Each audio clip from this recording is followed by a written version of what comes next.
Dahil hindi naman ako nagbebenta, kinuha ko yung mga pinag-inuman namin ng soft drink. Tapos tatanggalin ko tong mga to.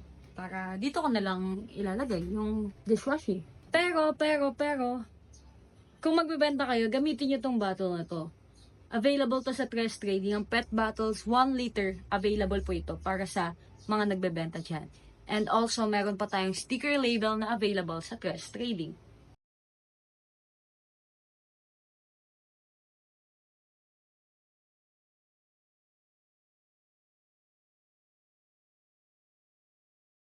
Na yung bote na hinugasan ko kanina. Tapos kumuha ako ng pantakal. Ito yung importante dito. Para hindi siya matapon. Ito na itinakpan ko kahapon. Tignan natin. Okay yung consistency niya.